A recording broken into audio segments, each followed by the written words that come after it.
Right, hi guys. I have the wonderful, and when I say wonderful, I mean wonderful, amazing, Becki with us today. I am sat currently in the Sunroom Retreat, and I will put some pictures up later. Becki's put an amazing video on yesterday, actually, which shows off how amazing it is. So Becki and I met a couple of years ago when we were working in the same venue. I've then gone on to come in for a massage with the biggest stress knots that you would ever find. And Becki worked her magic. She is absolutely amazing. So Becki is feeling quite nervous today because there's lots of things that she wants to share. So bear with us. We're going to go at Becki's pace. And we're going to talk firstly about her business. And then we're going to talk about what led her to set up her business. So firstly, Becki, let's talk about what you do here at the Sunroom Retreat and some of the treatments that you offer. So I work predominantly with women. Yeah. I have seen children as well. Yeah. A lot of people are neurodiverse or they're kind of suffering with burnout. Most people that come here are in need of some kind of healing, but they don't really know what it is they need. Yeah. And we kind of work together to figure out some kind of plan.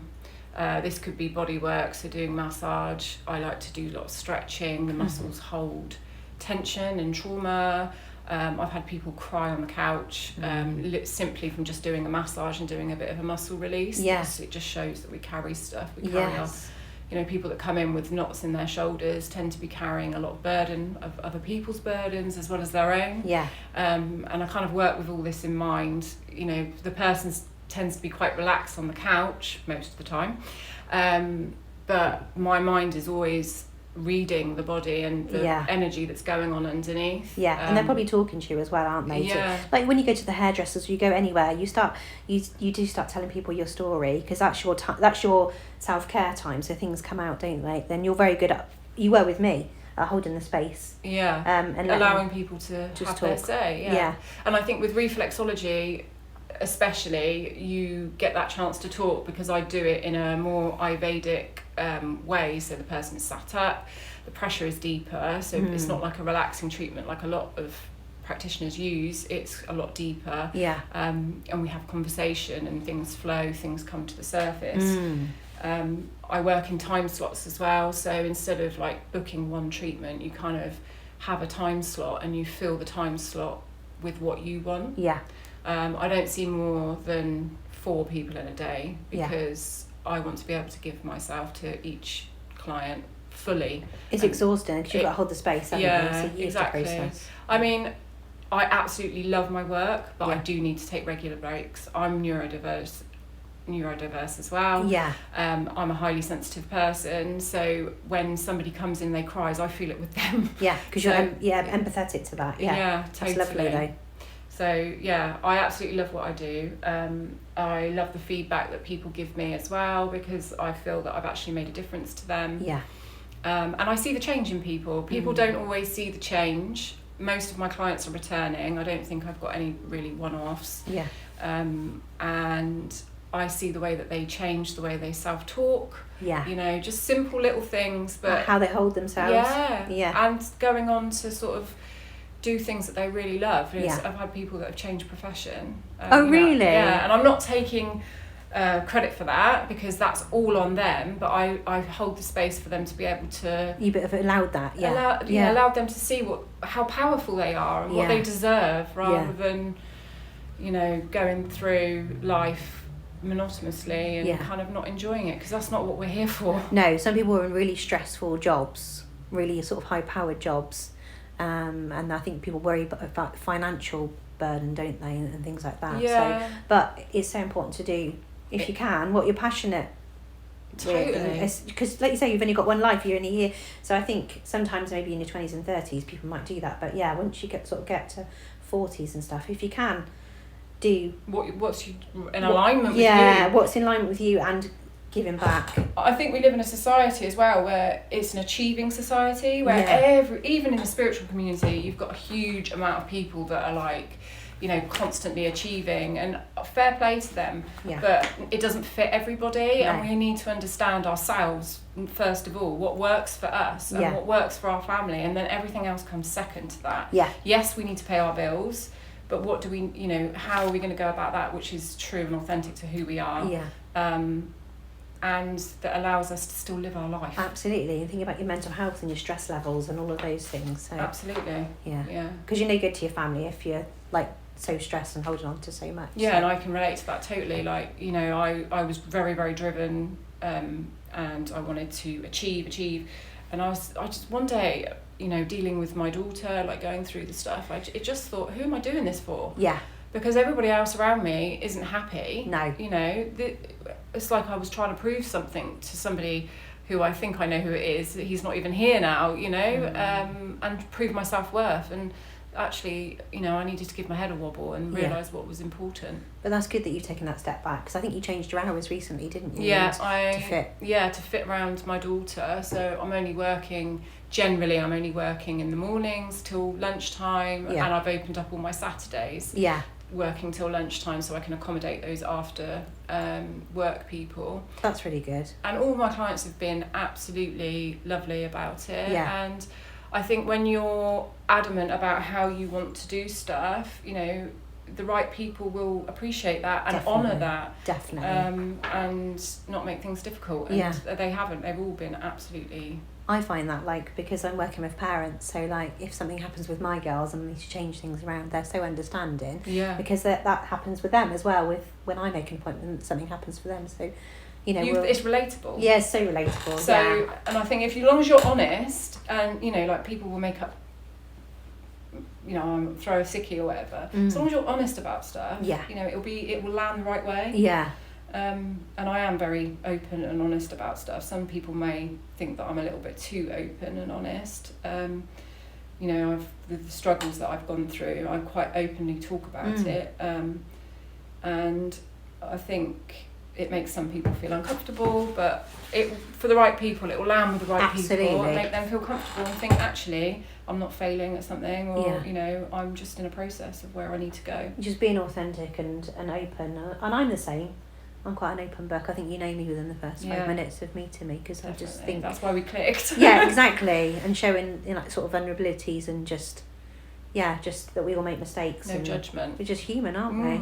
So that's why I wanted to get you on, because I know obviously we've had several conversations over WhatsApp. We're voice noting each other and doing all sorts, aren't we? So I think I've got to know you quite well, and I think it's really important for you to come on today and talk about not just your business, but why you do what you do, and why you're so fantastic with your clients, because you're so relatable, because you've got some really lived experiences there, and I know some of them are really painful as well. Yeah, so Reiki is my number one passion. Okay. It's it came to me in a time that was extremely dark in my life. It came to me, I didn't go to it. I feel really passionate about spreading it as well, which is why I teach other people to do it. And I think everybody needs to be connected to that kind of energy, because it makes you feel like you're never alone. Yeah. Reiki came to me in a part of my life when things were really, really dark. A lot of people, when they first meet me, they're like, oh my God, you're so chilled, you're so lovely. Have you always been like this? And I'm like, absolutely not. I was a massive stress ball, full of anxiety and stuff from my childhood, which kind of all accumulated in my early 30s, when I went through some huge losses. So Becki, if you're happy to, if you can tell your story sort of from the beginning, really. Okay, so as much as I love being able to connect with people, I feel talking about myself is quite a difficult thing, because I always feel, I don't know, I just don't want to come across like I'm talking about myself, but if it helps somebody, then... that's why the podcast is there, so we get lived experiences, so as long as you're happy to talk about that. I'm happy. So I grew up in a very wealthy family, high achieving parents. There was a lot of emotional neglect, and there was a lot of stuff going on in the household which wasn't normal. Yeah.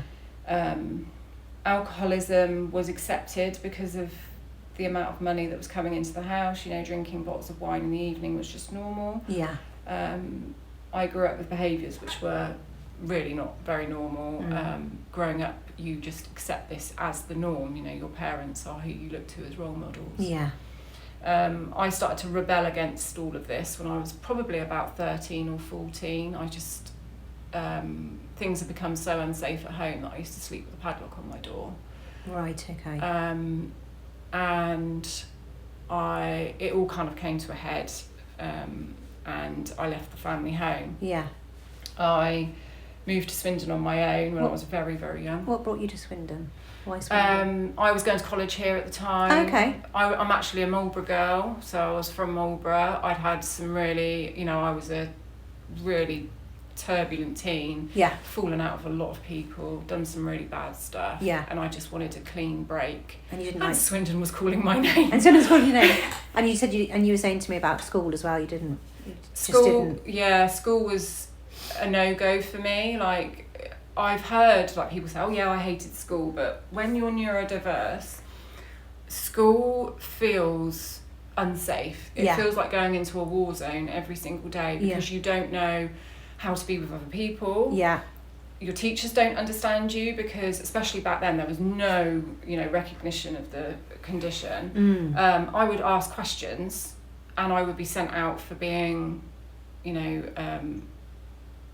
abusive, or but I was just asking disruptive and disruptive, and I was constantly in the headmaster's office. Really? What, just for asking I got chucked questions out of school and everything. Were you pushing boundaries? Do you think? Pushing 100%. That's how they saw it as well. 100% pushing boundaries and pushing against authority. Yeah. And I think that's quite normal with neurodiverse kids. You go, so why? But why? Why do I have to do this? And why are you in control? And they don't really maybe always have the answers. So then no. Going on the defensive is like sending you out. Yeah, exactly. Yeah. So as soon as I was able to, I started truanting. Yeah. I did go to a very expensive school when I was sort of year 7 to year 8, and I actually got thrown out of there because I was so disruptive. Yeah. And then went to school in Marlborough. Yeah. And then I just truanted through. Especially when I left home, for a short period of time I was living with my dad in a house short away from the school. Yeah. But my dad would be away on business for months at a time. He'd come back for a week, go away again. It's a long time to be on your own, isn't it? A very long with time. With no boundaries or rules. I'd have parties, police would be at the house. I'd go into school in all sorts of states, and this kind of just picked up momentum because nobody noticed. No. My dad kind of just turned a blind eye because it was easier for him, because he was kind of dealing with the fallout from the divorce and didn't want the responsibility, I don't think, of a child. And then you're growing up too fast then, aren't you? You're doing everything at full pelt. 100%. I'd done all sorts by the time I was even 15. Yeah. So there, I moved to Swindon. I was still at college at that time, trying to do college. I was actually in counselling in college as well, but I think because the things that I'd been through were so extreme, they didn't believe me. Really? So I didn't felt listened to again. Gosh. So it was this running theme of so you not being heard. Put your faith in somebody. Yeah. So is that something you went for, the counselling? Or did they notice? Or? To be honest, those times were quite hazy. Yeah. Because of the amount of drugs and stuff I was doing. Yeah. But I think I'd seeked help from the tutor, and the tutor had said, look, maybe you need to go and have some counselling, and it was just, Did they actually say that to you? We don't believe I think it's the impression that I got. I've always been, ever since I was a little girl, I've always been very intuitive. When I was young, I felt like I could hear people's thoughts around me. Yes. And I've always been able to see energy. I didn't really understand it, and it kind of switched off, but I've always known what people think. That's why I think I'm a good judge of character. Yeah. Certain people will, I can feel that what they're saying to me is not what they're thinking underneath, if you get what I mean. So I think, and I was very defensive at that age, and I just kind of ended up leaving college. So I was actually, when I left Marlborough, I was living with a 21-year-old man as well. Yeah. And you would have been how old then? 15, 16. Yeah. And my dad was actually payrolling some of this, you know, paying half the house, because I was not his responsibility anymore. Yeah, God. Me and that person split up. I mean, I was completely off my trolley at that. You know, I was dealing with abandonment issues. I probably had a lot of mental health stuff going on. Yeah. And yeah, he left. He couldn't cope anymore, and everything just kind of got out of control from there. So it's just chaotic for you during all your sort of formative years. Massively chaotic. Yeah. I remember, I've got a vivid memory of my dad coming to the house that I was living at, and I'd lost all the keys for the house, so I was getting in and out of a window. Yeah. I had a big black eye, and I was coming down off of whatever, I would have been 16 years old, and he gave me £1,000 and left. And I think about that now with my children, and I think, how could you leave a child in that environment? Yeah. Why did you not pick them up and take them to rehab? Yeah. Like, you know, it was a hard lesson to learn. Do you think when he gave you that £1,000, when he first looked at you, did you hope for something different, or were you just quite happy at that point to take the money? I probably would have pushed everybody away. Yeah. Because it was a defence mechanism, yeah. and I thought I knew best. But I was still a child. Yeah. He still had some control. Yeah. He could have easily have said, I'm stating an intervention. You know, yeah. there's things he could have done. I saw the fear in his eyes that day. Yeah. He was very fearful. I think he thought I could die in the situations that I was putting myself in. But he did nothing about it. But he still turned away. He still turned away, and he still carried on about his life. Yeah. So, and did he have another life, as in another family as well? No, he was living a bachelor life. He had a very successful business, so he was away a lot. He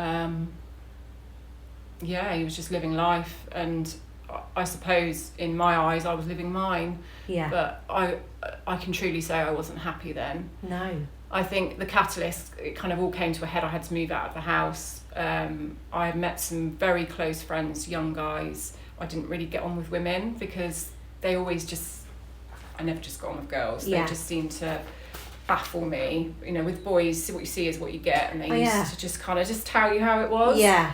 And I'd taken all sorts of stuff, and this one particular guy, he was having to stop me swallowing my tongue, and I saw the light that day. I saw how comfortable it would be just to slip away, and he kept waking me up and being like, come on, you know, wake up. And he actually took me home, and I moved in for a short period with him and his mum. Wow. And that's probably the most stable that I'd felt in a long time. And that was in Swindon? That was in Swindon. Yeah. And I just remember sleeping all the time when I was there. It was like a restful place for me to be. I'm still thankful. Without them, I don't think I'd be here. No, because it's food as well, isn't it? I'm sure you weren't probably looking after yourself. No, I had an eating disorder as well, just to add to those things. You know, it's just another form of self-harm. Yeah. That started when I was about 15. It lasted all the way through to my 30s. Yeah. But yeah, I was bulimic. So I was painfully thin, but thought I was fat. So I was withholding food when I was eating. I was being sick. I was abusing drugs. I'd like to say that it all got better at that point, but it didn't. Yeah. I think I didn't really know who I was, you know, as well. No diagnosis at an early age. Like, I've only just sort of getting a formal diagnosis now. Yeah. Okay. So though all of those things were coping mechanisms, a lot of people will see it as extreme behaviour, but actually it's how I coped. Yeah, you're flailing around. Yeah. With no sort of stability or anybody no role model. No. So I had no relationship with my mother at this point either, at all. I remember sitting on the edge of the bed crying myself to sleep at like 16 years old, holding myself, crying, rocking back and forth because I had no one to cuddle me. Yeah. Some of the stuff that my daughter's going through, you know, she's asking me, did you experience this? And I don't have the answers, because when you don't have someone to reflect back stuff at you, you don't remember. No. Like, I'm sure that a lot of the stuff that she's experiencing and feeling, yes, I probably did feel, and I see a lot of myself in her, but I didn't have anyone to reflect that back at me. No. So it, all I know is how the picture looked to everybody on the outside, because they used to tell me, that I was. And where was your mum at this point? What was happening? She had taken my brother and was living separately from my father.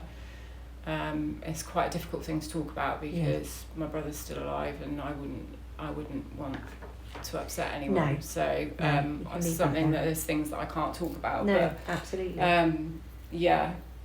We did rekindle our relationship, but with my parents it was always very much a people-pleasing thing. I kind of allowed a lot of stuff. Yeah. Me and my mum rekindled our relationship after. So I've been going through a really abusive relationship with this guy. Yeah. Because it's what you think you deserve at that time. And we used to have this catapulting from like him beating me and then telling me that he loved me and I was the most amazing person in the world, and so I was living for those moments. You're going through a cycle, yeah. Yeah. And it all came to a head, and I was actually living just down the road from where I am now. Oh, okay. And he had started a 12-hour beating on me, and he'd smashed all the windows in my flat and then barricaded me in and tried to set light to the flat. And after that, I was like, you're crazy. I'm never, ever getting back with you, and he would try continuously. And 3 months I managed to stay away from him and then I found out I was pregnant with his child. So I was 18 at this point. Right. No, 17 at this point. Yeah. And it brought us back together because I wanted to create. You want to be a family. I wanted to be a family. I wanted that stability. I wanted my child. I knew instantly when I found out I was pregnant. So I was 3 months gone when I found out. Okay. And I knew instantly he was a boy. I instantly called my bump Joshua. Like I knew. Yeah. I just knew. And how did he react to this? Me being pregnant? Yeah.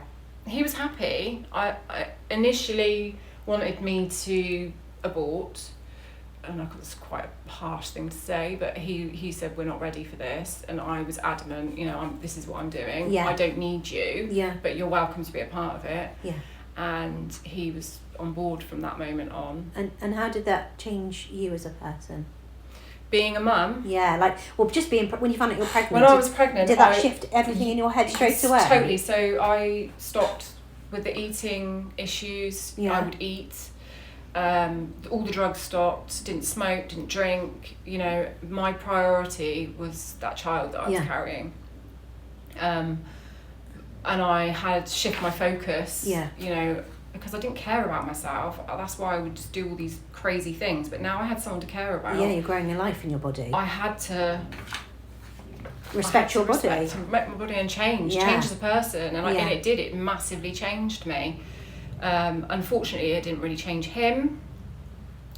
He beat me through my pregnancy, and at 7 months pregnant, kind of threw me down some concrete steps. And I went into early labour.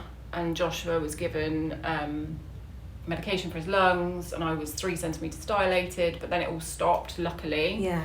But then I was in hospital, I think because of what happened, there was a lot of bleeding. And were they aware at the hospital? Was there questions? Yeah, he wasn't allowed. And you were honest about what happened? Yeah. I wouldn't say I was honest, but it was undeniable because he'd beaten me with because he had done something to his tendon, and he would beat me with a crutch in the hospital. So they were aware, but it was such a toxic relationship. Yeah. He's not completely to blame, how I was as well. I was very chaotic. It takes two to tango. So I'm not blaming him. I take full responsibility for and these things shape us as well as people. Yeah. During that time I kind of rekindled my relationship with my mum, which I loved, and because you were going to be a mum. So because I was going to be a mum, and I needed a mum, and I think she kind of was going through a shift maybe herself. I don't know. I don't know what changed, but she started to be around a bit more, which I needed. Was there conversations had about the past or not, or did you just go forward with that? My dad would constantly say, even though he was partly responsible, you need to tell her what she did to you. You need to, this needs to be said, that needs to be said. But I would never do that because that would rock the boat. Yeah. And then she might leave again. Yeah. And I had huge abandonment issues. Yeah. Like, huge. So and you needed her. I needed her then. I needed them around me. Although I was still homeless when I was pregnant, nobody put me up. We were squatting when I was actually pregnant with Joshua. It wasn't until about a week before I had him that I had a place. Really? Gosh, that close. Yeah. So, yeah, it was a turbulent time. So we talked about you finding somewhere to live a week before. Yeah, a week before. So what happened next? So this kind of went on for a long period of time. Yeah. Kind of the catalyst for change there was the fact that he actually strangled me unconscious. I think Josh was about 18 months old, and he'd fled the house because I think he actually thought that he'd killed me. And when I came to, I had Joshua on top of me, and I thought, you can't do this anymore. You literally can't do this anymore. Yeah. He was actually arrested and put in prison for that. Right. It got dropped right down. And when he got out, he came back and wheedled his way back in, and then I had knock on the door, and I was thinking, oh my God, who's knocking on the door in the morning? Because he used to be really bad if he got woken up. Yeah. And there was 2 women there. Yeah. And they kind of waved at me, and I went out to meet them because I was all crept out of the house. And it was actually social services. Right. And I went and had breakfast with them. Yeah. And sort of told them what had been happening, because the police had obviously told them and how serious it was. Yeah. They made me sign a declaration basically saying that I was going to leave him, and if I went back to him that Joshua would be at risk. Right. And that was the catalyst for me to That's leave. so formal, isn't it? Yeah. But they're good with you as well. They were really, I don't really like those kinds of services, but I have to say they were very sympathetic. Good. They totally understood my situation. Yeah. And they could see how much I adored Joshua. He was the centre of my universe. Yeah. So they could see that I wasn't a bad mum. I was just a young mum trying to... You're just trapped in a situation. I was just trapped, yeah. So I got out of that situation, and me and Joshua were on our own for quite a long time. How did you feel about that? Good, yeah. I mean, he would still find us at houses, and then I'd have to leave and move to another house. So we moved around quite a lot. Was there a restraining order though? Yeah, he didn't listen to those. He just did what he wanted to do. Yeah, he literally did what and the police were kind of fed up because I would ring them continuously. He'd be back in the house. And I think it was just frustrated them, to be honest, but it frustrated me too. And yeah, I actually found another relationship, which I was in. It was a steady relationship for a couple of years, and we split up. It wasn't anything bad, it was kind of amicable. Yeah. And I found out that a friend had died. My friend, who was quite close, we used to see him a lot when we went out, died of a heart attack. He was only 21 years old. Oh my God. And we went to the funeral, me and my friends, and at this funeral there was a group of his friends. Most of them I knew, one of them I did not. And I couldn't take my eyes off of this person. Yeah. And when he came into the after party of because I don't know if you've ever been to a black funeral, but they're actually amazing. Yeah. It's a sad affair, the church service, and you pay your respects, and then you go and you party basically. So it's a real celebration of someone's life. Real celebration, and you have really lovely food, so Caribbean food, and then there's an open bar. Oh wow. It's just amazing. Yeah. And this young guy's mum had done a really good job. and this guy walked in, and it was like a light was around him, and I felt this magnetic pull to him. And I turned to my friend at the table and I said, oh my God, like something's going to happen between me and this guy. And my friends at the time were like, Becki, you will eat him for breakfast. I was like, I don't know what you're talking about. And anyway, our paths kept crossing. Yeah. And it was kind of a little fling. I was very into him, probably more so than he was into me, or how it felt at the time. He was very blasé about stuff. Yeah. And then I moved closer to my mum. I'd had enough of Swindon, and I decided that I was going to move away. So I moved back to Hungerford, where I had bars and stuff put on the windows to protect me from Joshua's father.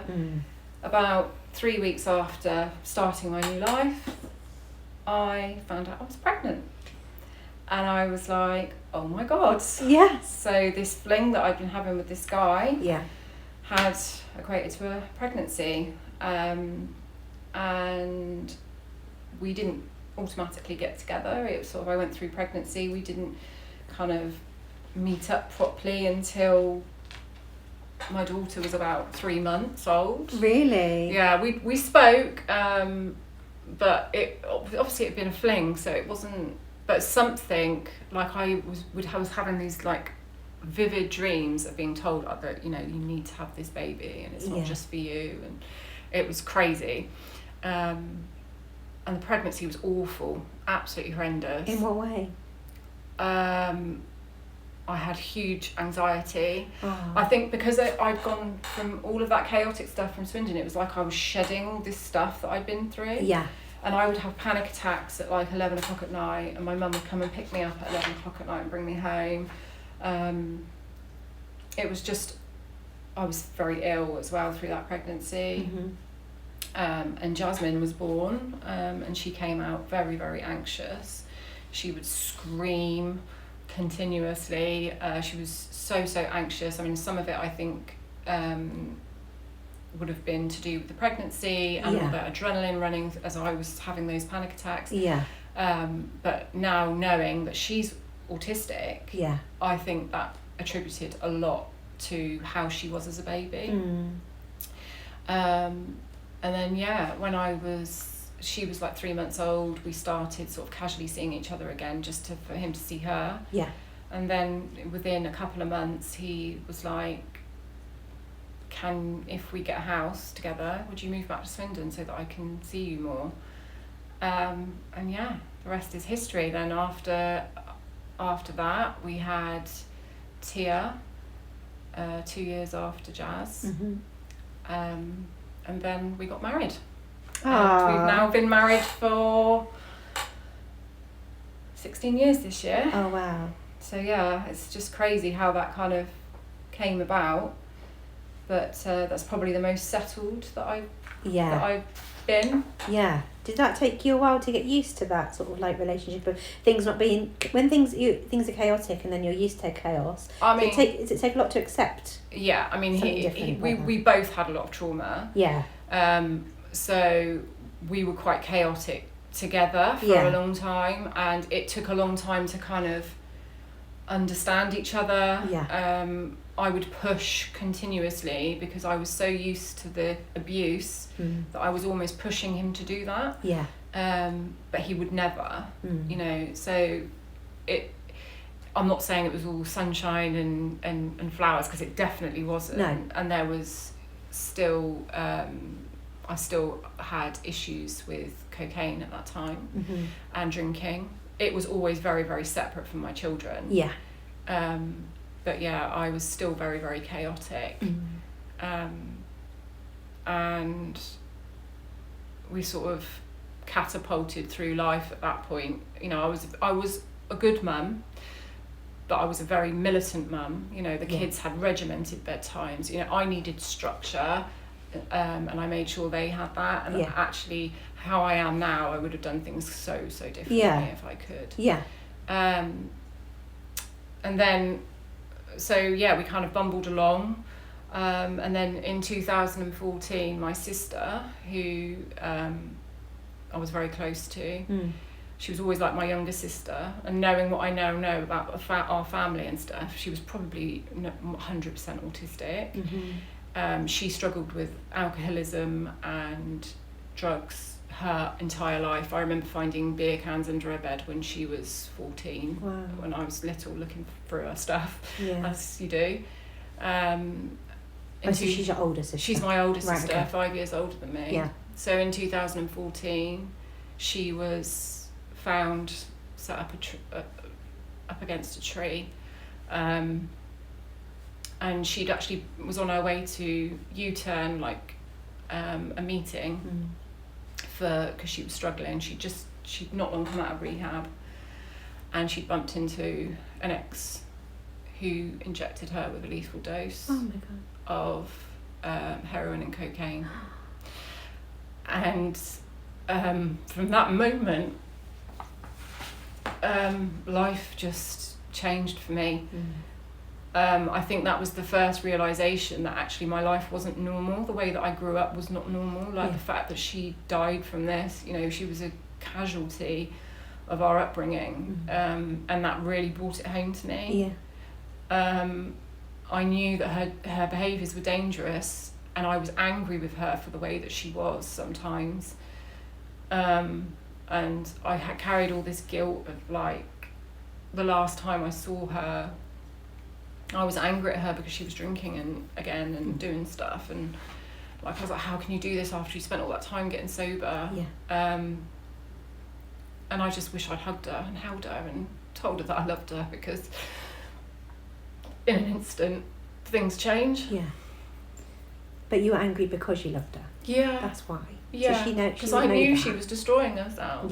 But she would know that. It's coming from a place of love. When we're angry with people that we love, it's because we care. We don't want them to be like that. No. So she would have known that. Yeah, and I've had readings since, because I'm heavily, well, as you can see, I'm heavily into spirituality, and she's come through to me in so many different ways to say, you know, I'm okay, and I didn't want to be there. And she actually said 2 weeks before, I'm done, I've had enough, like, I just don't want to be here anymore. She tried several times with suicide attempts, and I do believe that you have a choice, you know, like when it comes to it, if you choose to go, you can choose to go, because the ambulance staff actually worked on her for like an hour and a half because they thought that she would come back. Because they'd saved her a few other times. But I honestly believe that she just thought, you know, enough's enough, I'm done. So yeah, it was, she never really got the help that she needed. I remember like trying to get her help, and the mental health people were like, until she gets sober, we won't give her any help. But I was like, but she's drinking because of her mental health. It comes hand in hand. So broken. It's so broken. I don't think it's much better now, to be honest. No. But, so that kind of knocked me off my feet, and I just started to recover. 3 months later, my dad passed. And I kind of dealt with that in the best way that I knew how, you know, planning funerals, and it comes the focus. It was just surreal kind of experience, but I still had my mum, and we'd become quite close. She'd actually moved to Swindon around the corner from me to be closer to me. She was, you know, she may not have been the best mother, but she was a great grandmother. And my kids loved her. And then about 18 months after my dad passed, I had a dream, and in this dream I'd already started to kind of tap into my spiritual stuff, especially after my sister passed. I was talking to her and I was getting responses.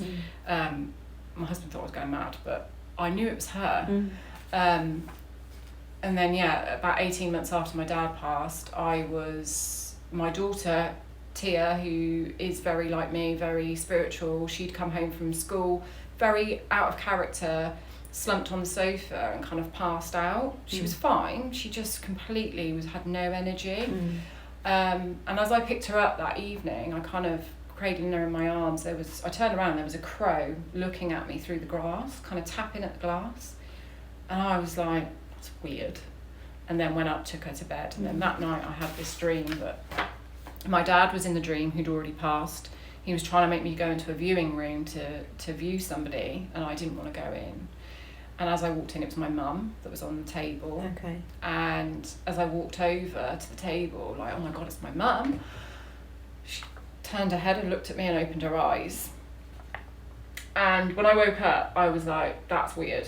Like, it was so vivid, so real. It just, something felt different. So I thought, she was a very professional lady, drove a sports car. You know, I thought, let me ring her.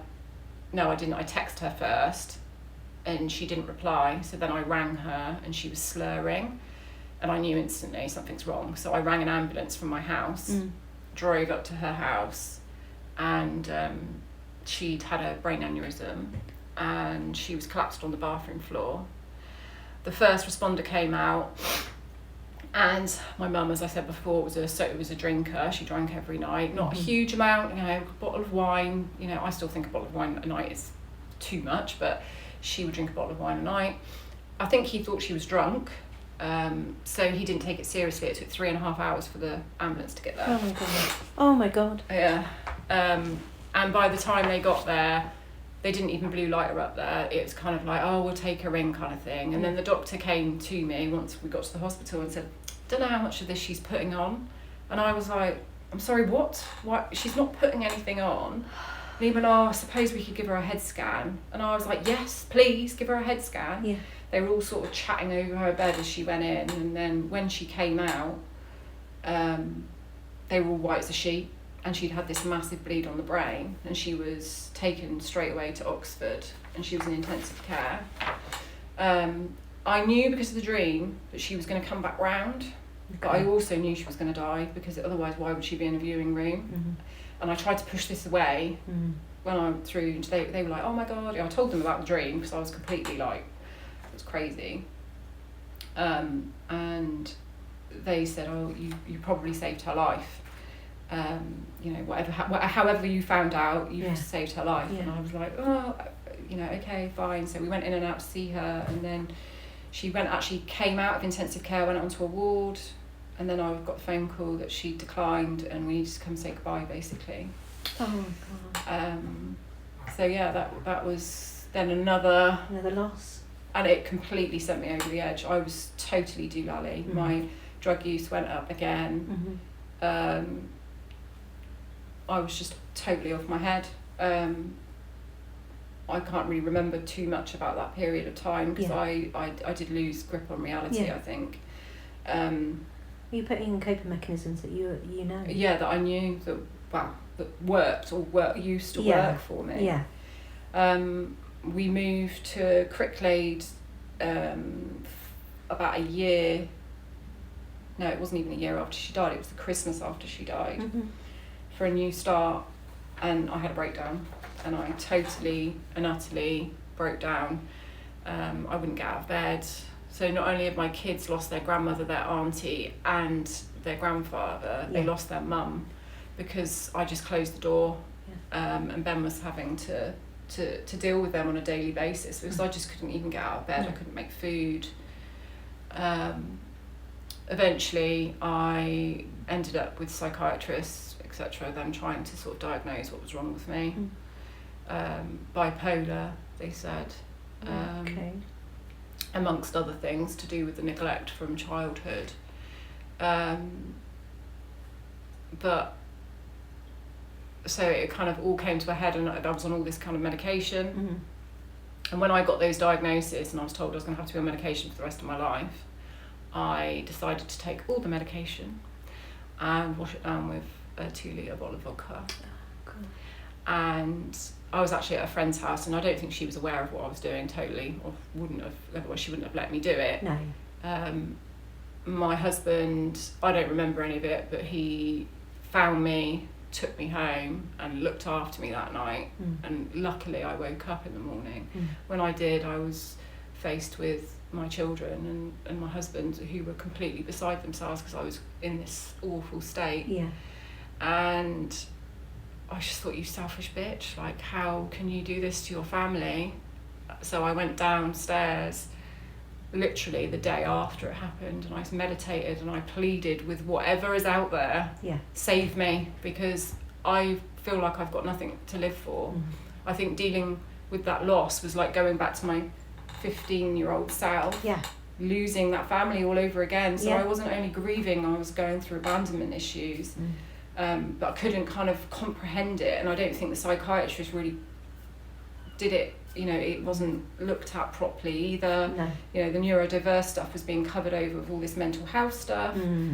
But yeah, after about 3 months of me meditating, I had what's known as I now know as a Kundalini awakening. So I had this experience where I felt all of the chakras in my back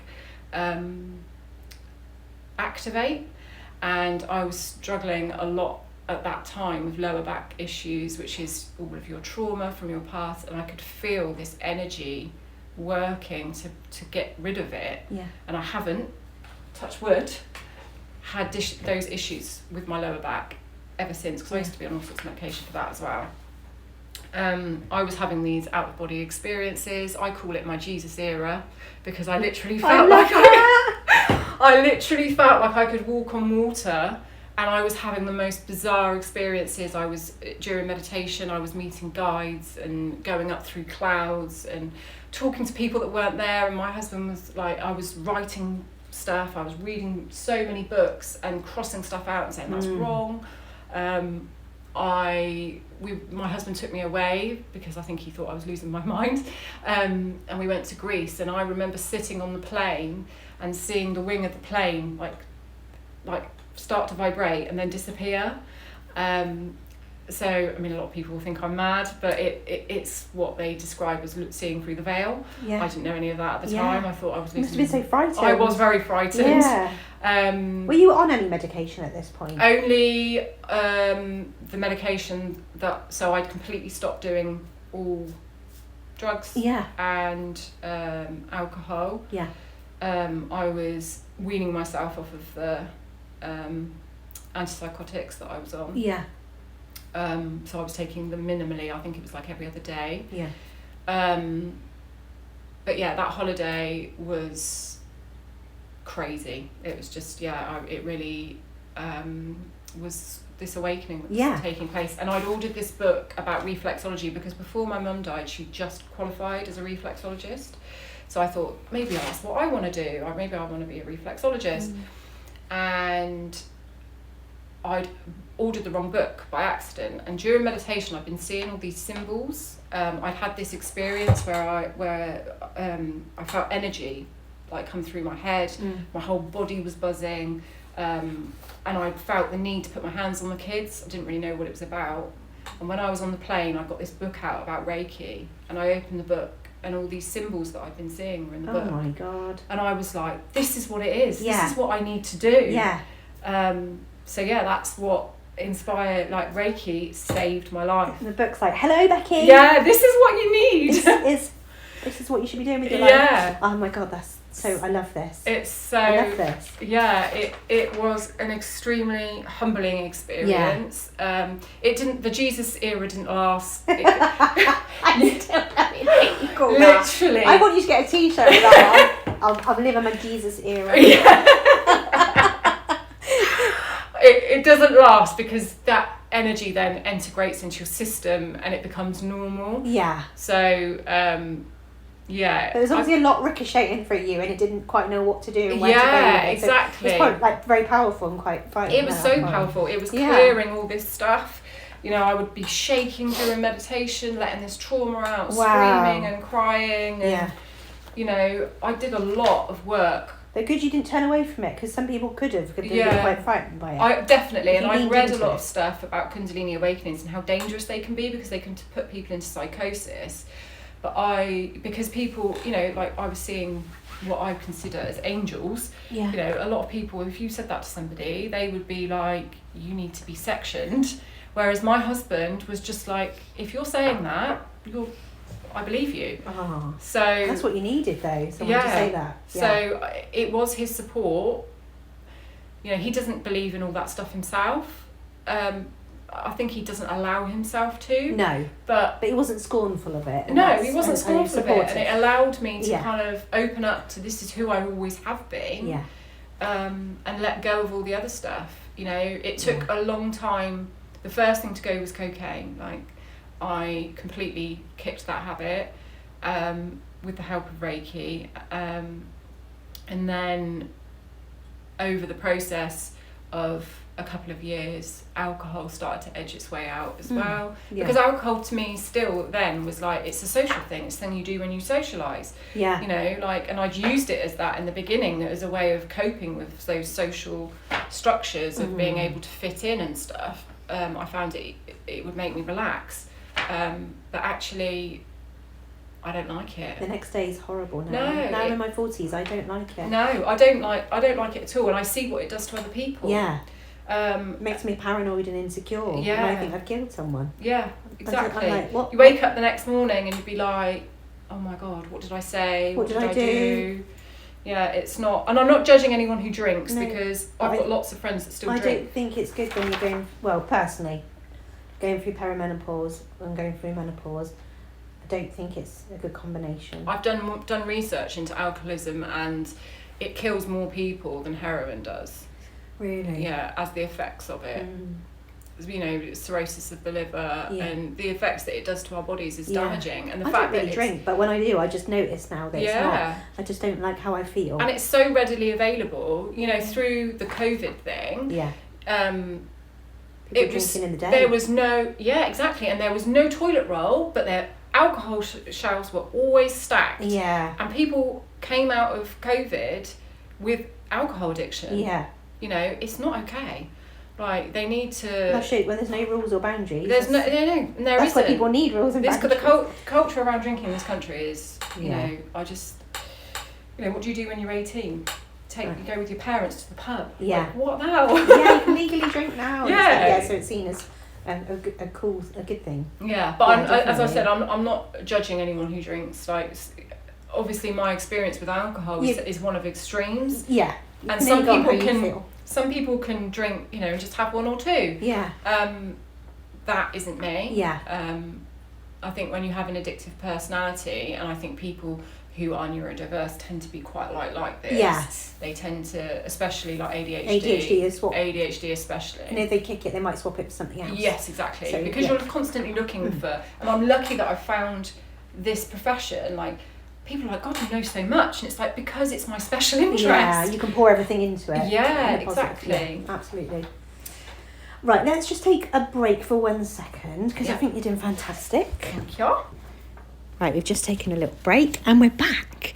So, let's talk more about your practice and what you then did next. So once I'd learnt Reiki, once I'd gone and got my level 1 and 2, I started like pulling mums home off the playground, to be like, come and have Reiki on my table. This is like the way you said that, just kidnap people. Yeah, come to my house. Fully like in my Jesus era. Yeah. Like, come and lay on my kitchen. I made up a bed on my kitchen table, and I was treating people left, right, and centre. Brilliant. I was treating my kids.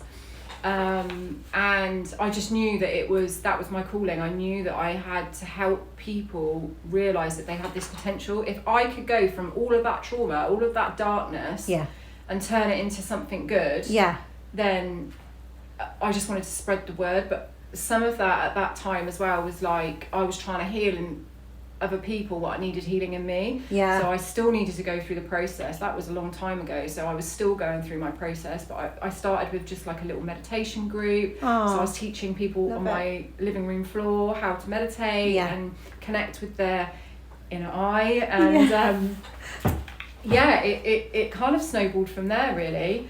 And then I then had a dream about I had a dream that I was at the Wiltshire School of Beauty and Holistics. Yeah. And I was being made to do a course, and I was like, I don't want to do beauty therapy in this dream. And they were like, you don't have to do beauty therapy, you can do massage. Yeah. And I woke up from that dream and I messaged Tia from there. Yeah. Literally the next day. I think I told her I've had a dream. She probably thought, you bloody weirdo. And I went and learnt massage. Yeah. added that to my practice, and then I did reflexology and aromatherapy. And all of this stuff that I've learned, I've done crystal therapy, I've done so much now, but it's not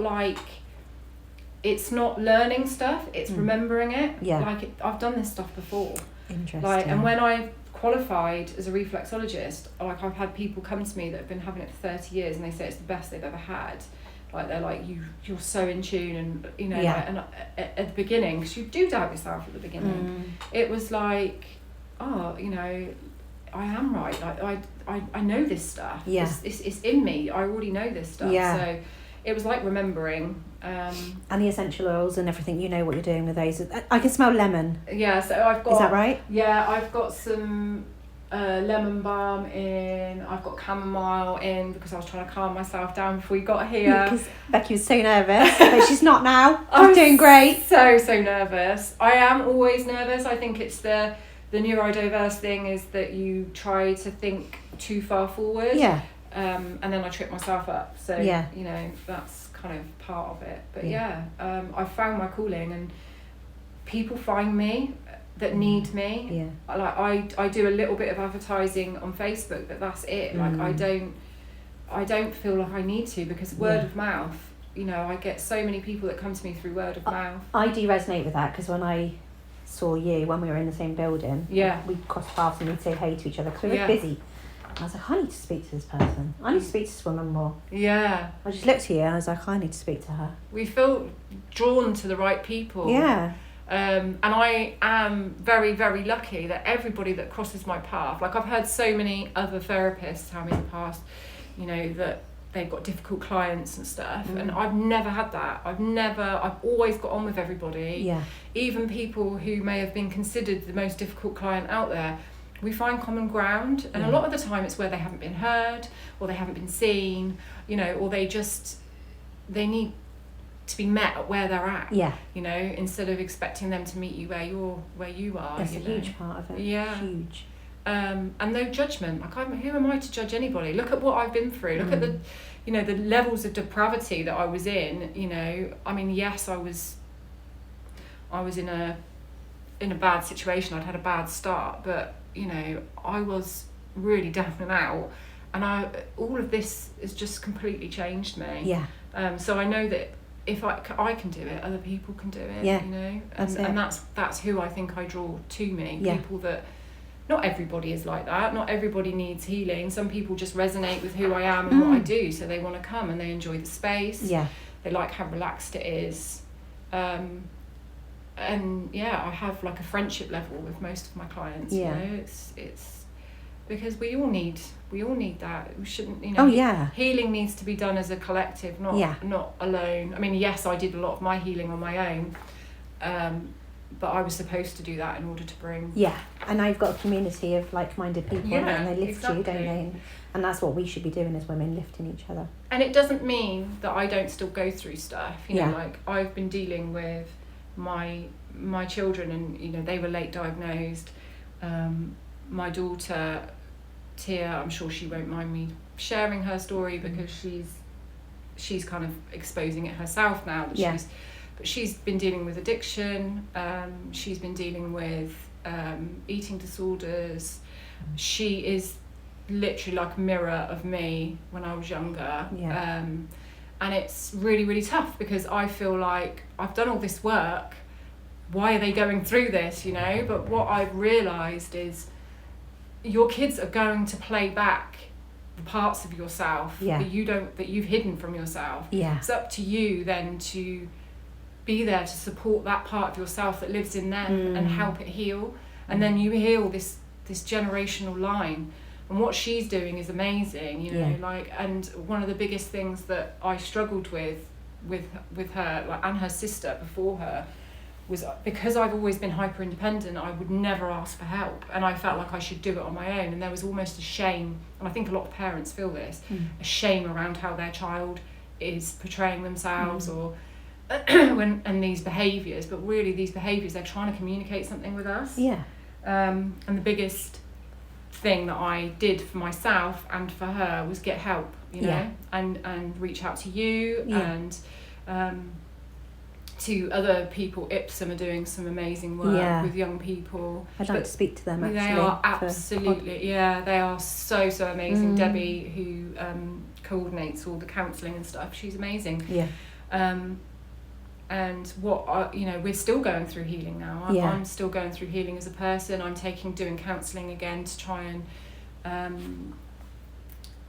a lot of the stuff that Tia's going through is triggering me, and that's because there's unresolved stuff there still. It's like holding a mirror up, isn't it? Yeah, exactly. And there's part of my younger self that needs to be heard, and I need to give her space to do that. So I'm going back to therapy. So I don't have all the answers, but what I will do is be honest and authentic.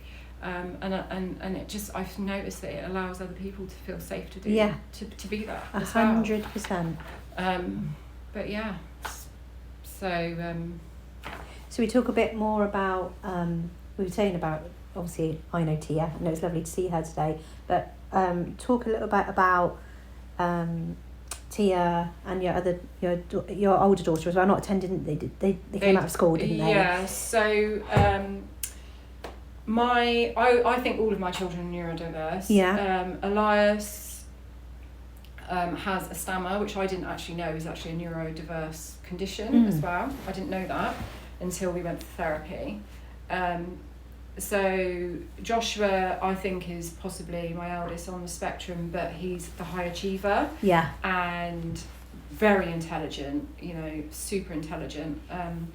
And went all the way through school, did very, very well in school. And then Jasmine, things started to go wrong really when she was very young. I was told when she was 6 that she was autistic, and me, there's nothing wrong with her, because I was still in that denial. You don't want to hear it. Don't want to hear it. She didn't actually get diagnosed until she was 16. I did raise it through primary school. I said, there's something that's not right, and they just, her teacher didn't like her very much. They just said that she was difficult. So she wasn't diagnosed, and she would have picked up on that as well. Teacher not liking you. Yeah, exactly. She's very intuitive as well. And then when she got to secondary school, they have to wear ties and blazers, and she would come out of school and she would strip in the car. She was so unhappy. We moved to different schools because kids weren't very nice to her either. Kids, they don't like things that are different. They're cruel. So I had dealt with school refusal, and I noticed it in my kids. They didn't like school, and I could see myself in that, and I just decided, especially after COVID, why am I pushing my children into going into school when it is damaging their mental health? That's because you think you're supposed to. That's what you're supposed to do. Exactly. They're conditioned to feel a certain way. But when you're being reflective on your own experiences and COVID, I know COVID was awful, but it takes that time to just take a step back. We actually enjoyed COVID because we didn't have to see anyone. There was aspects of COVID I really enjoyed. Yeah. But it empowered me to be like, and for a little while I tried to recreate school, and that didn't work because I'm not a teacher. And I made them want to kill them, and they want to kill me. But we just found ways for them to learn through their environment and do things that kind of suited them. I mean, I don't think I got it right with Jasmine or Tia, to the way that I have with Elias. Elias, because he's younger, he came out of school earlier. He will actively seek out learning. He knows everything about everything. I have no concerns about him, whereas the other two were kind of that conditioned bit about, how regimented things needed to be. So it was hard to get them to do anything unless I was screaming and shouting at them. And that caused friction in itself. But there's a massive issue in schools now. Children are not being seen and not being heard. They need more kids are being diagnosed with neurodiverse. There needs to be another strategy. There's what I was called an EBSA, and I changed that now to EBSNA, so non-attendance rather than avoidance, because avoidance upsets a lot of, quite rightly so, a lot of people, because it sounds like they're just dodging school because they can't be bothered and they're lazy. So a lot more work needs to be done around, because it's so prevalent, a lot more work needs to be done around the language and how we speak to children. And the parents about this and because you make the parent feel like they're failing as well. And then so the emphasis is on as an attendance officer, the emphasis is on attendance only and how that child must be in school. But there's a lot more training, shall we say, that needs to be done around how we're speaking to lots of things I'm hearing. I'm speaking about this on the podcast all the time. I've done my training, which was free drawing and talking. I say my understanding was quite good in terms of I'm good with people, so You've got a natural ability. Yeah, but having speaking to somebody that's a counsellor and what they're seeing and her imparting the advice, I've then put all that on the podcast to try and help educators, to try and help parents and try and help children communicate better. And that's what it's about. I think as well, there's a lot of kids that are going through school and they're, if they're having to go through and survive, how are they able to learn? Number one. Yeah, you can't. And number two, like some of these kids aren't academic. No. Like if you got to 11 and you realise what this child is good at, be it the arts or, would they be better learning a trade? Yeah. That needs to be addressed early on rather than forcing them through secondary school, whereas these kids are then leaving feeling like they're failures and then going on to have disruptive lives because they've gone through being told that they're failing constantly. Yeah, you don't fit, exactly. You don't fit. So where, square peg in a round hole, that exactly, thing of like 100%. But there's so much more to life than history, geography, science and maths and so you don't have to be an all-rounder good at everything. Like you say, you might be creative. Yeah, and I found that with my girls. Like my boys are very academic. Yeah.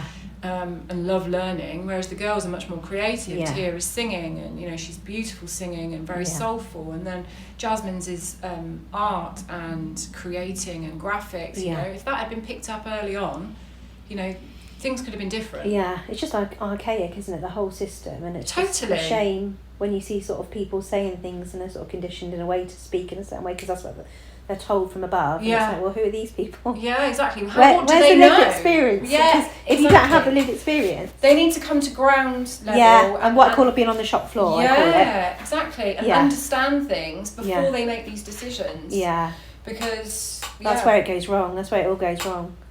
So that's kind of where I want to go with that is more training and sort of education around the language we use because it's so damaging and obviously you've had experience of that. So with yours, did you feel like once, I know like you say you got it wrong because you were trying to educate them and be a teacher and all that didn't work, but like once you got out of that, do you feel like they thrived on not being in school? I would say if there was more support, it would have been a lot better. Yeah. Like I feel like there needs to be a choice now that if people homeschool their children, there's provision for it. Yeah. Because the other thing about homeschooling is it's expensive. Like Elias has done loads and loads of groups. And tutors and stuff, whereas with the girls there wasn't as much available. Like homeschooling's kind of exploded. There's so many alternative provisions now, which is what obviously I'm putting on the podcast because there's some brilliant people out there. They're trying to join the dots for parents and get them on here to talk about what they offer because there's so much more, isn't there? I feel with homeschooling, like I'll use Elias as an example because he's been out the longest. He's been able to develop into the person that he's always been. Rather than having to fall in line with other people. Someone came to me who wanted to take their child out of school and she said the last straw was turning up on a non-school uniform day and she said like the child had a meltdown the night before about what they were going to wear. So she had to lend her stuff. And as they pulled up to the gates, all the kids were just dressed the same, and it's like this whole falling in line thing, having to be the same as everyone else, and the stress that it was causing. And I feel like with Elias, he's been able to really express himself through his creativity, so he plays musical instruments, and that's something my kids are really good at. They teach themselves and they are amazing. Through his clothes, the way he does his hair, things that he wouldn't have probably been able to express if he was in a school environment because kids, it's a dog eat dog, and kids that are different get picked on. Yeah, they do. I think there's pluses and minuses for both sides. My niece went all the way through the education system and did well. And that suited her, but for my kids, it didn't work. No. And I wish that there was more out there to help support that process. Yeah. And I wish there would have been more intervention to help them stay within some kind of education. Yeah. But there was just like, you're on your own kind of thing. Yeah, after that. it's like, it's this or it's that. Yeah, and I've tried to get them statemented as well because of their additional needs, and been turned down, and I got told, oh, that's really normal, you've just got to keep fighting. And I'm like, I haven't got... Yeah. I've been fighting all my life. Yeah. Like, I don't have... Got not much more in me. Yeah, exactly. Yeah. So it shouldn't be such a struggle to get our children the right help and support that they need. Yeah, but I am trying really, really hard to make sure that they get what they deserve of course. in life. Yeah. And for me, the thing about school is like they're working you towards a goal of having a career. Like, I just want my kids to be happy.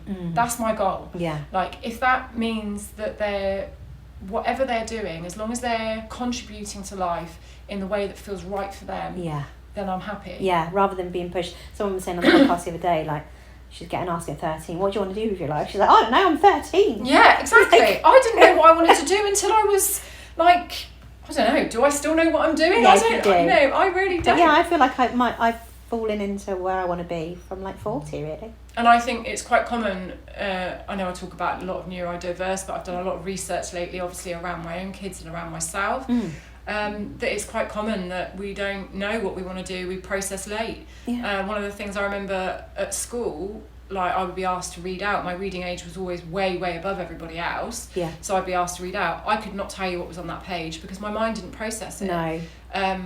You know, Tia's lucky that when she went back to college recently, that she was given things like headphones to be able to read out the question as well as, that works. Having different aids, You need adaptions. Yeah, we were saying that. Who was I talking to the other day about that?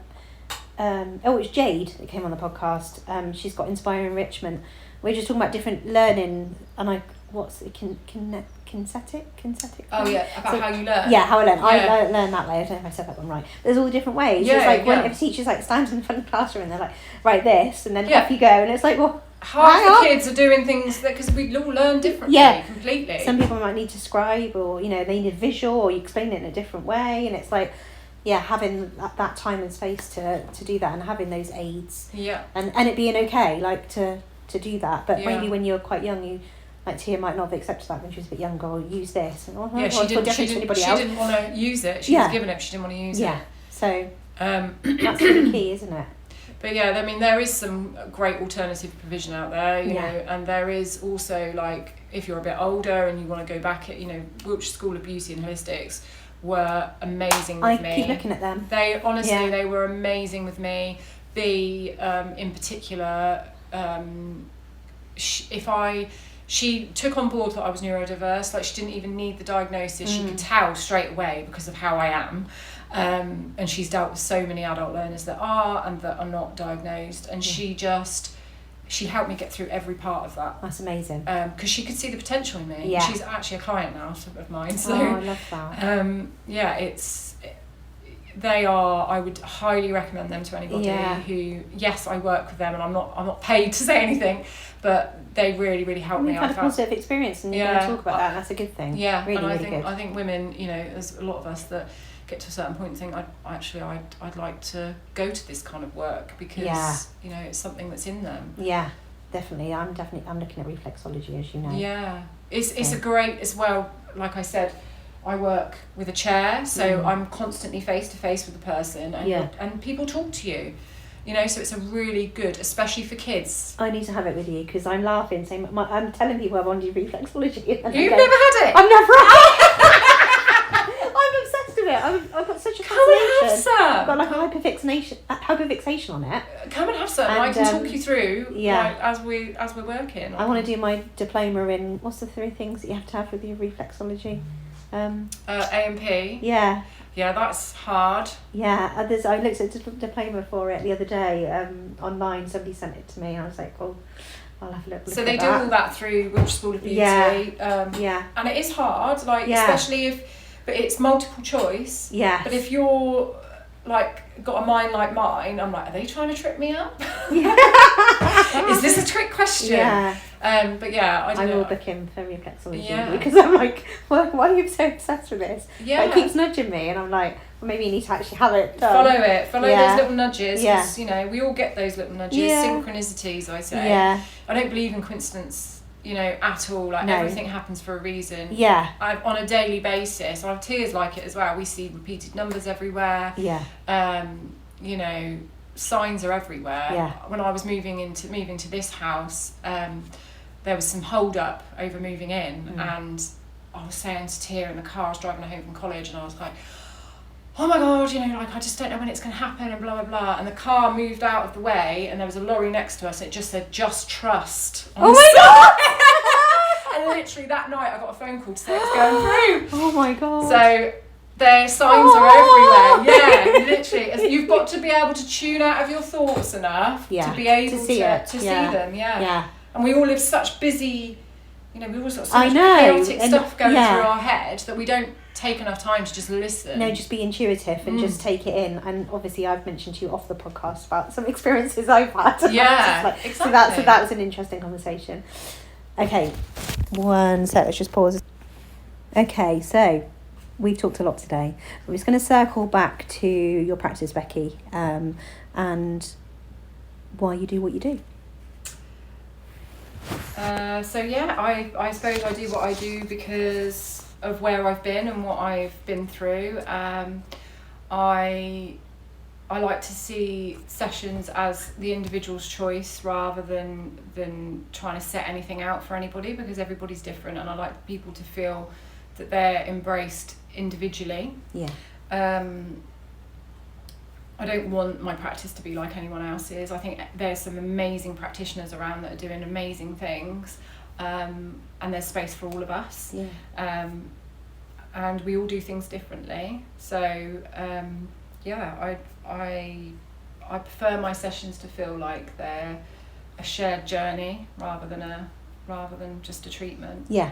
And an ongoing thing as well. I definitely felt like that when I came to you. I know I came once, and I'm coming back. I had a problem with my car last time I was supposed to be here, but I definitely felt that from you. You make people feel really relaxed and comfortable and able to share and offload.